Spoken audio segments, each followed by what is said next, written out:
Heto na naman tayo sa Valentine question na dapat bang ipaglaban ang taong mahal mo na ayaw na sayo. Ang mga nakachikahan ng bandera this time ay ang dalawang actress na sina Alexa Ilacad at Rita Daniela. Kamakailan lang kasi na imbitahan ang bandera at ilang entertainment press sa isang rehearsal visit at roundtable discussion para sa upcoming musical play na Liwanag sa Dilim at tampok doon sina Alexa at Rita. Anyway, agree si Alexa na dapat ipaglaban ang taong mahal mo pero dapat daw may limitasyon pa rin.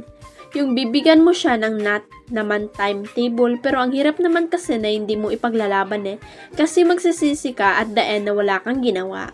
Paliwanag niya, patuloy ng dalaga at least ito ipaglaban mo isang beses. Try mo lang, kapag wala talaga you tried, at least you did your part, and if I didn't work out, it's not on you. So para wala kang pagsisisi in your heart na you didn't even try, pero ayun nga, mayangganan, huwag naman yung paulit-ulit kung halata naman na ayaw na talaga sa'yo. Anya pa. Kabaliktara naman ang naging sagot ni Rita nang tanungin siya ng bandera. Para sa kanya hindi dapat pinaglalaban ang isang tao kung ayaw naman na sa'yo. What you think or treat of yourself is how people will treat you, so if you think you know what you deserve, then you should do that. Explica niya. Samantala, showing the next month ang Liwanag sa Dilim musical na tampok ang mga kanta ng OPM icon na si Rico Blanco. Matapos ang pag-atras ni Chavit Singson, nag-withdraw na rin sa darating na eleksyon ang tinaguriang doktor ng bayan si Doc Willie Ong. Inanunsyo niya mismo sa Facebook na hindi na niya itutuloy ang pagtakbo bilang senador dahil nais niyang alagaan ang kanyang kalusugan. I am officially withdrawing my candidacy for the 2025 election so I can focus more on taking care of my health, sabi niya sa post nung nakarang araw February 13.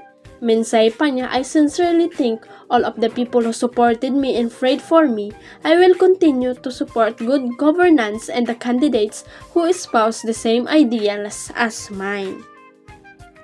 Pagtitiyak din ni Doc Willie, our advocacy to help the poor Filipinos continues even in my private capacity. Kung matatandaan, September last year nang inanunsyo ng cardiologist at health advocate na maghahain siya ng Certificate of Candidacy o COC sa pagkasenador through his wife, Dr. Annalisa Ramoso. Ito ay sa kabila ng pagkakaroon ng sarcoma o abdominal cancer.